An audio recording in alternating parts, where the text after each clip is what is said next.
세상에 이런 지독한 인연이 또 있을까요? 자신을 버리고 죽은 사람 취급했던 친엄마의 심장이 내가 목숨보다 사랑하는 남자의 가슴 속에서 뛰게 된 건데요. 은호는 피눈물을 흘리며 그 수술 동의서에 사인을 해야만 했습니다. 그런데 그 비극의 끝에서 더 소름 끼치는 진실이 기다리고 있었는데요. 지금 바로 시작합니다. 시작 전 구독과 좋아요 부탁드립니다. 박진석은 최근 들어 말할 수 없는 위화감에 시달렸습니다. 미국에서 공부 중인 아들 우진이가 연락이 전혀 닿지 않았기 때문인데요. 우진이는 아무리 바빠도 아버지의 연락만큼은 꼬박꼬박 챙기던 아들이었기에 전화를 받지 않는 상황은 박진석의 의심을 사기에 충분했습니다. 박진석은 성에 몰래 비서를 시켜 우진이의 행방을 추적하기 시작했습니다. 그 과정에서 우진이가 한국에서 간이식 수술을 받았다는 사실을 접하고 큰 충격에 빠졌는데요. 결국 끈질긴 추적 끝에 부산의 한 병원에서 정기 검진을 받고 나오던 우진이를 찾아냈습니다. 아버지를 본 우진이는 차마 더는 거짓말을 할 수 없어 모든 것을 실토했습니다. 엄마 성희가 아버지 몰래 자신을 국내 병원에서 수술시켰으며 쌍둥이 동생 은호의 간을 이식받았다는 사실을 말이죠. 특히 은호가 간이식 대가로 엄마 성희에게 받은 10억을 우진에게 건네며 자신을 이곳으로 빼내주었다는 이야기까지 듣게 된 박진석은 배신감에 몸을 떨었습니다. 박진석은 그 길로 은호를 조용히 불러냈습니다. 찻집에서 마주 앉은 은호를 향해 박진석은 무겁게 입을 뗐습니다. 지은호 씨, 우진이에게 얘기 들었네.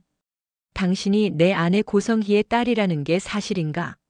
은호는 피하지 않고 박진석의 눈을 똑바로 마주보며 대답했습니다. 네, 맞습니다. 고성희 씨가 재벌가 사모님이 되기 위해 20년 전 서류상으로 죽여버린 딸, 그게 저입니다. 자기 아들을 살리겠다고 버리고 사망신고까지 한 저를 찾아내 배를 가르게 한 것도 고성희 씨고요. 은호의 담담한 증언과 우진이의 고백이 맞물리자 박진석의 머릿속은 하얗게 타들어갔습니다. 집으로 돌아온 박진석은 성희가 외출한 틈을 타 서재와 안방을 샅샅이 뒤졌습니다. 성희가 꽁꽁 숨겨둔 비밀 금고를 발견하고 그 금고를 열자 그 안에서 소름 끼치는 진실들이 쏟아져 나왔는데요. 20년 전 성희가 직접 작성한 은호의 사망신고서 사본과 은호와 관련된 각종 서류들이 줄줄이 터져 나왔습니다. 박진석은 성희가 자신과 결혼하기 단 한 달 전에 살아있는 딸을 서류상으로 죽였다는 사실에 구역질을 느꼈습니다. 하지만 박진석은 곧바로 성희를 몰아붙이지 않았습니다. 오히려 평소보다 더 부드러운 미소를 지으며 화려한 다이아몬드 목걸이를 그녀의 목에 직접 걸어주었는데요. 성희의 귓가에 대고 박진석은 소름 끼치게 낮은 목소리로 속삭였습니다. 당신 같은 사람이 또 어디 있겠어. 지난 세월 내 비위 맞추느라 얼마나 애썼을지 생각하니 너무 감동적이지 뭐야. 라며 성희를 안심시켰습니다. 성희는 그 소름 돋는 다정함이 진심인 줄로만 알고 진석의 가슴에 얼굴을 묻으며 승리감에 취했습니다. 여보, 제가 더 잘할게요. 당신 곁엔 저밖에 없잖아요. 성희는 성재가 했던 경고를 잊은 채 가장 높은 곳에서 추락할 준비를 하고 있었습니다. 이는 박진석과 성재가 합작한 가장 잔인한 복수의 서막이었습니다. 은호에게 식사 제안을 받아 기분이 들뜬 지혁은 콧노래를 부르며 차를 몰고 있었습니다. 그때 가슴 통증이 심하게 오더니 숨을 쉴 수가 없었습니다. 근본적인 치료는 심장 이식밖에 없다는 의사의 시한부 선고를 받은 지혁의 세계는 무너져 내리고 있었습니다. 지혁은 자신의 운명을 예감한 듯 은호를 차갑게 밀어내고 있었습니다. 은호는 지혁의 갑작스러운 태도 변화에 왜 저렇게 차갑게 굴지? 내가 뭐 실수했냐며 의아해했습니다. 지혁은 왜 하필 접니까? 내가 뭘 그렇게 잘못했길래? 은호 곁에 있게도 안 해줍니까? 라며 신을 원망했습니다. 그러면서 은호가 자기의 죽음을 지켜보며 무너지지 않게 하려고 짐짓 쌀쌀맞게 그녀를 밀어냈던 거죠. 도쿄 출장이라며 지은호를 속이고 입원한 이지혁의 곁에는 어머니 다정과 아버지 상철이 넋이 나간 채 앉아 있었습니다. 지혁아, 엄마가 미안해. 내가 이렇게 아픈 줄도 모르고. 다정은 아들의 수척해진 손을 잡고 오열했고요. 상철은 내가 못나서 내가 퇴직하고 바로 자리만 잡았어도 우리 아들이 이렇게 고생 안 했을 텐데라며 자책했습니다. 이지혁은 가쁜 숨을 몰아쉬며 겨우 입을 뗐습니다. 엄마, 은호한테는 끝까지 비밀로 해줘요. 나 그 사람한테 아픈 기억으로 남기 싫어. 이지혁은 자신의 죽음보다 지은호가 입을 상처를 더 두려워하고 있었습니다. 며칠 후 외출해서 돌아와 기분 좋게 안방으로 들어선 성희는 얼어붙고 말았습니다. 화장대 위에 자신이 그토록 숨기려 했던 사망 신고서와 우진의 병원 기록들이 전시라도 된 듯 펼쳐져 있었기 때문이죠. 어떻게 찾았어? 이걸 어떻게 찾았지? 라며 성희는 사색이 되었습니다. 방문을 열고 들어온 박진석은 낮게 읊조렸습니다.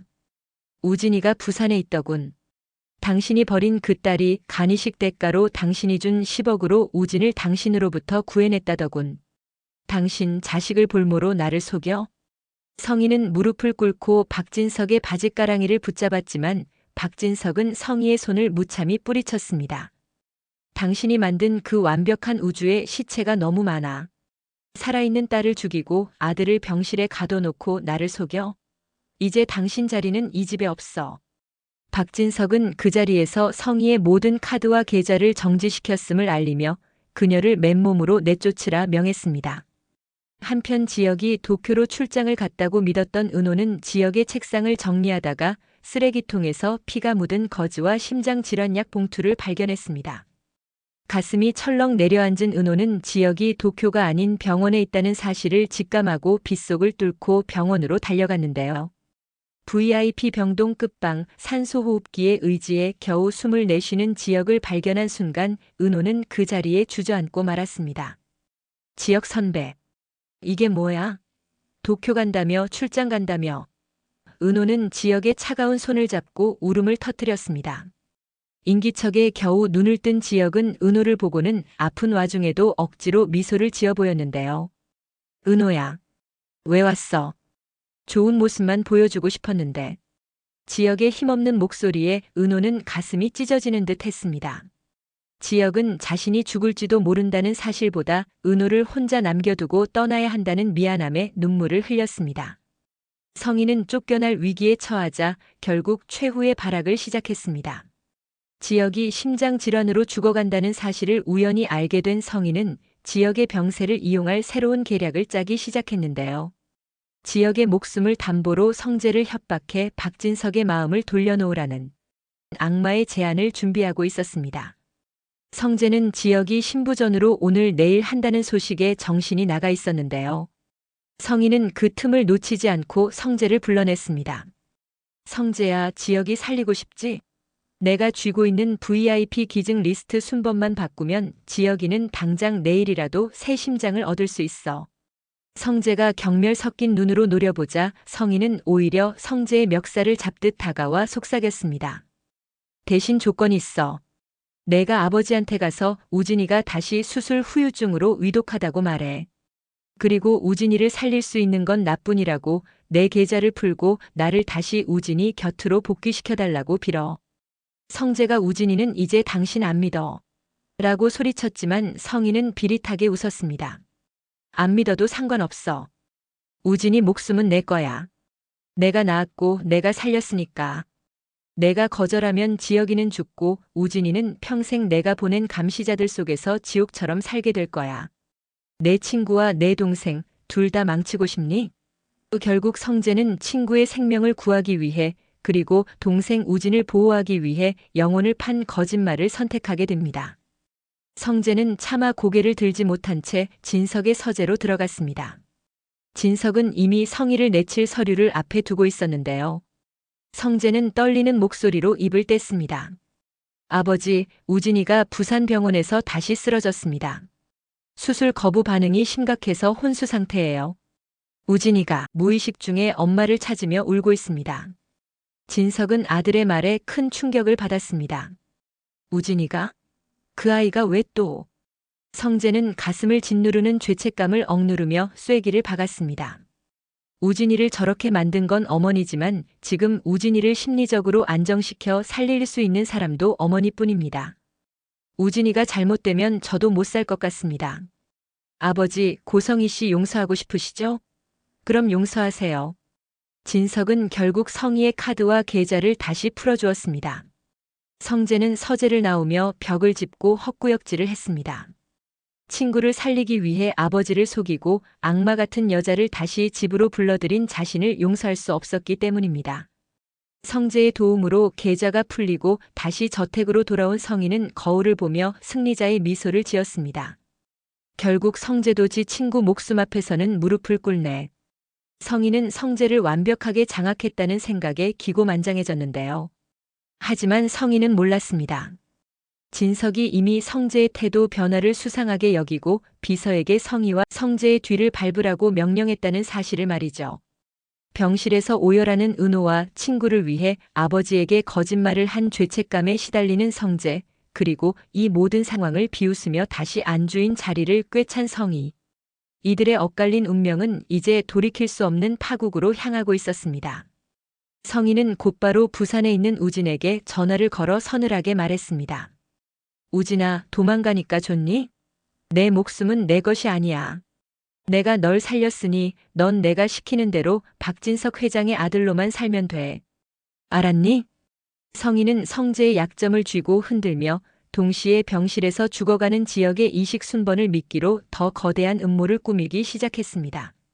성재의 설득력 있는 거짓말에도 불구하고 평생 의심과 치밀함으로 기업을 일궈온 진석은 아들의 눈동자에서 일렁이는 찰나의 흔들림을 놓치지 않았습니다. 진석은 성희의 계좌를 풀어주는 척하면서도 뒤로는 비서에게 아무도 모르게 성희와 성재에게 사람을 붙이고 부산으로 향했습니다. 성재가 말한 위독한 우진을 제 눈으로 직접 확인하기 전까지는 그 누구도 믿지 않겠다는 진석 특유의 집요함이 발동한 것이었습니다. 진석은 성재에게는 회사 회의가 길어질 것이라 속이고 곧장 부산의 병원으로 향했습니다. 병원에 도착한 진석은 수행 비서조차 따돌린 채 우진이 머물고 있는 병실 문을 소리 없이 열었는데요. 그곳에는 혼수 상태라던 성재의 말과는 정반대로 우진이 창가에 앉아 책을 읽으며 비교적 건강한 모습으로 식사를 마친 뒤였습니다. 아버지를 본 우진은 소스라치게 놀라 책을 떨어뜨렸고 진석의 눈빛은 순식간에 차가운 분노로 불타올랐습니다. 우진아, 내가 왜? 위독하다던 내가 왜 이렇게 멀쩡히 앉아 있는 거냐? 진석의 낮은 목소리에 우진은 사르르 떨며 대답했습니다. 위독하다니요? 아버지, 저 이제 많이 회복됐어요. 은호 누나가 도와줘서 여기서 조용히 치료 잘 받고 있었는데. 우진의 대답에 진석은 성재가 자신을 완벽하게 속였다는 사실을 깨달았습니다. 가장 믿었던 아들 성재마저 성희의 손을 잡고 자신을 기만했다는 배신감에 진석의 주먹이 하얗게 떨렸는데요. 진석은 우진에게 아무에게도 내가 다녀갔다는 말을 하지 말라고 엄포를 놓은 뒤 병원을 빠져나왔습니다. 서울로 올라오는 차 안에서 진석은 성재가 왜 그런 무리한 거짓말을 했는지 성재를 그토록 막다른 골목으로 몰아넣은 성희의 잔인함에 치를 떨었습니다. 고성희. 내 아들까지 건드려 나를 바보로 만들어? 진석은 즉시 비서에게 전화를 걸어 성희가 현재 접촉하고 있는 모든 인물과 성희에 관한 것은 뭐든지 다 샅샅이 알아보라고 명령했습니다. 그 시각 집에서 승전보를 올린 듯 우아하게 차를 마시던 성희는 성재를 불러 다시 한번 못을 박았습니다. 성재야, 내 덕분에 아버지가 마음을 돌리셨네. 이제 지역이 이식 순번은 내가 손 써줄게. 대신 앞으로 내가 시키는 건 무조건 예라고 하는 거다. 알았니? 성재는 굴욕감에 입술을 깨물며 고개를 숙였지만 이미 진석의 거대한 덫이 성희와 성재 두 사람을 향해 좁혀오고 있다는 사실은 꿈에도 모르고 있었습니다. 진석은 저택으로 돌아와 성재와 성희가 함께 있는 거실로 당당히 걸어 들어갔습니다. 그러고는 성희의 손을 다정하게 잡으며 소름 끼치는 미소를 지었습니다. 여보, 우진이가 그렇게 위독하다니 내가 직접 부산에 내려가 봐야겠어. 내일 아침에 당신도 같이 가지. 우리 아들 당신이 직접 간호해야 하지 않겠어? 진석의 이 제안에 성희와 성재의 얼굴은 순식간에 흑빛으로 변했습니다. 성재가 아버지 진석에게 거짓말을 하고 성희를 집으로 다시 불러들였다는 소식은 은호에게도 큰 충격이었습니다. 은호는 지역의 병실을 지키던 중 성재로부터 지역이를 살릴 방법이 생겼다. 조금만 기다려라는 의문의 메시지를 받았는데요. 처음엔 희망이라 생각했지만 성희가 다시 저택의 안주인 자리를 꿰찼다는 말을 들은 순간 은호는 직감했습니다. 성재가 지역의 목숨을 담보로 성희와 위험한 거래를 했다는 사실을 말이죠. 은호는 곧장 성재를 불러냈습니다. 병원 근처 한적한 공원에서 마주한 성재의 얼굴은 며칠 사이에 반쪽이 되어 있었고 눈빛은 죄책감으로 심하게 흔들리고 있었습니다. 은호는 성재의 눈을 똑바로 보며 낮게 말했습니다. 성재 선배, 설마 지역 선배 살리겠다고 고성애 씨 다시 집으로 들인 거예요? 아버님한테 우진이가 위독하다는 거짓말까지 하면서요? 성재는 은호의 시선을 피하며 주먹을 꽉 쥐었습니다. 방법이 없었어. 지역이 지금 이식 안 받으면 죽는데. 고성이가 리스트를 조정할 수 있다는데 내가 무슨 수로 거절해. 친구가 죽어가는데 정인이 진실이니 그딴 게 다 무슨 소용이야. 성재의 절규 섞인 외침에 은호는 가슴이 무너지는 것 같았습니다. 하지만 은호는 단호하게 성재의 팔을 붙잡았습니다. 아니요, 선배. 이건 지역 선배가 원하는 방식이 아니에요. 지역 선배는 자기 목숨 구걸하려고 선배가 괴물이 되는 걸 원치 않아요. 고성애 씨가 주는 심장? 그건 축복이 아니라 저주예요. 그 여자가 지역 선배 목숨을 쥐고 평생 우리를, 그리고 선배와 아버님을 어떻게 휘두를지 몰라서 이래요? 은호의 목소리는 떨렸지만 힘이 있었습니다.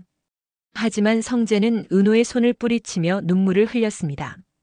나중에 지옥에 가는 건 내가 할게. 일단 지역이부터 살려야겠어. 은호 후배, 제발 이번만은 눈 감아줘.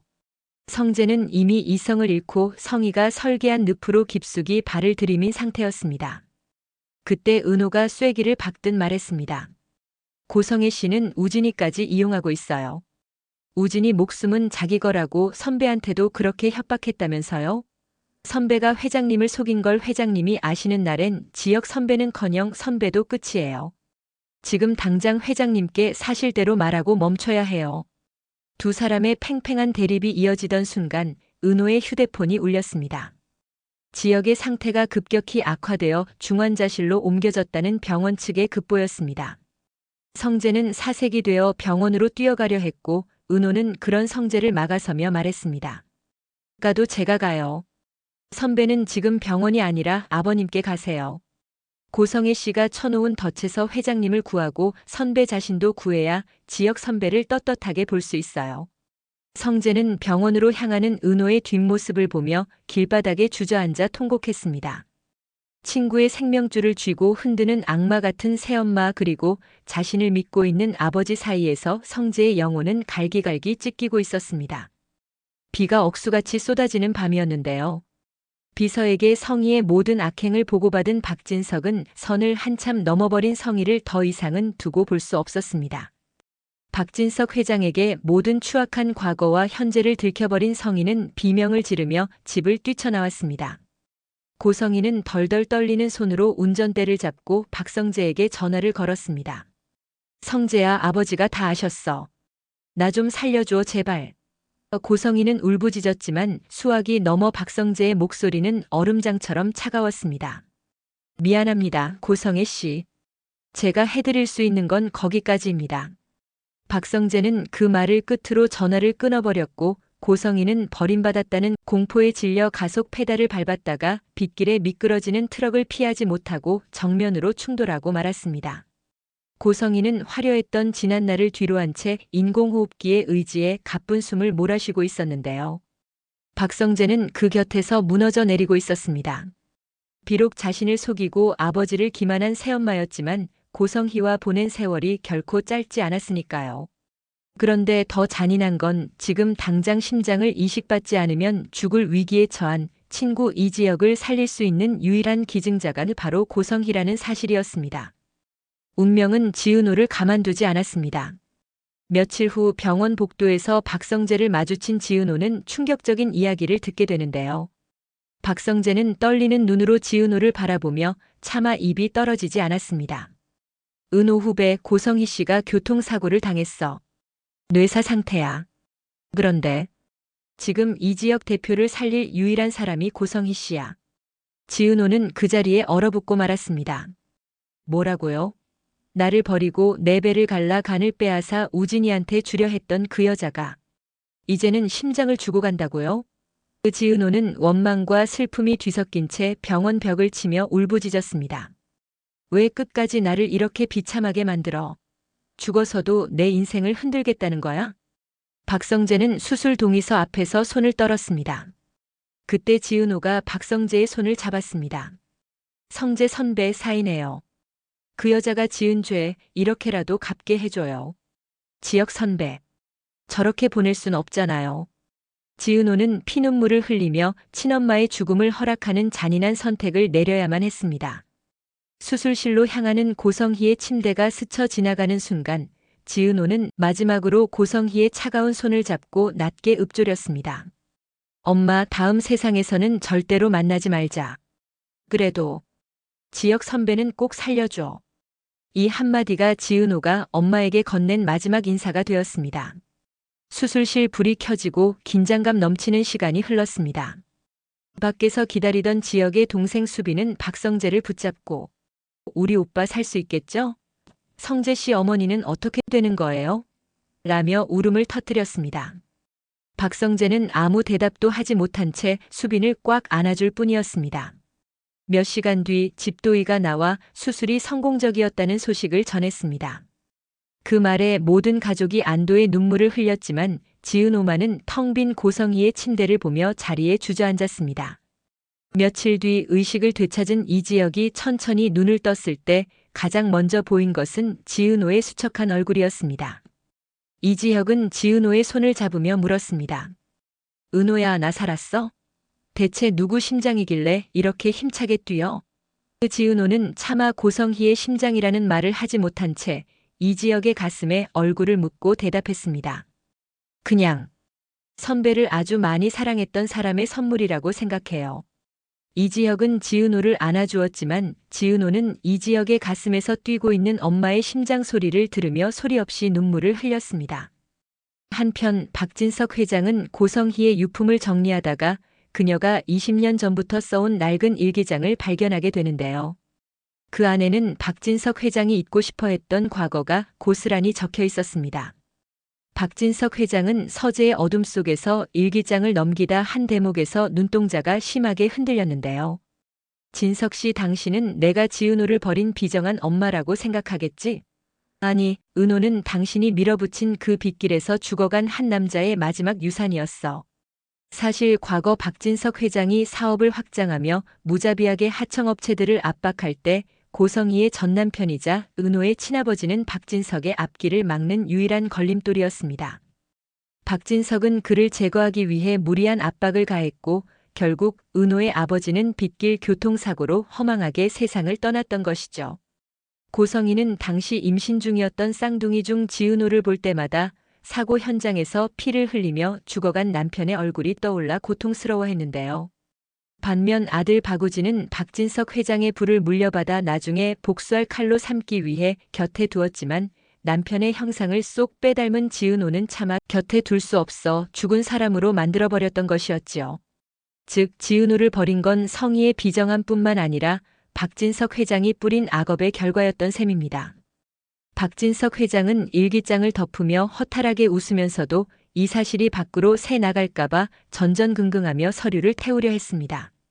하지만 성재가 이미 그 일기장의 복사본을 손에 넣은 상태였습니다. 성재에게 성희의 일기장사본을 전해받은 은호는 박진석 회장을 향해 서늘하게 미소 지으며 말했습니다.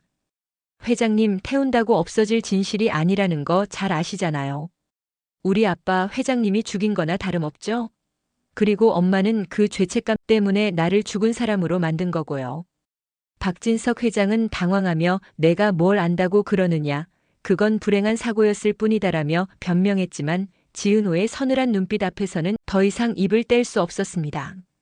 지은호는 이제 단순히 버림받은 딸이 아니라 박진석 회장의 가문을 뿌리째 흔들 가장 강력한 적이 되어 서 있었습니다. 지은호는 회장님이 내 아빠를 죽이고 내 엄마가 나를 지웠으니 이제 제가 회장님의 그 화려한 날들을 지워드릴게요라며 선전포고를 했습니다.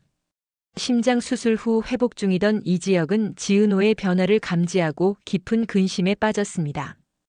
이지혁은 지은호가 복수심에 눈이 멀어 자신을 망가뜨리는 것을 원치 않았거든요. 이지혁은 병실을 찾아온 지은호를 안아주며 말했습니다. 은호야, 내 마음속의 불길이 너까지 태워버릴까봐 무서워. 박 회장에 대한 분노는 내가 대신 짊어질 테니 너는 제발 내 인생을 살아. 이지혁은 자신의 기업인 AP그룹의 힘을 빌려 박진석 회장의 과거 비리를 공론화하겠다는 계획을 세우며 지은호를 지키기 위해 박진석과의 정면 승부를 준비했습니다. 오늘은 여기까지입니다. 시청해주셔서 감사합니다. 잊지 말고 구독과 좋아요 부탁드립니다.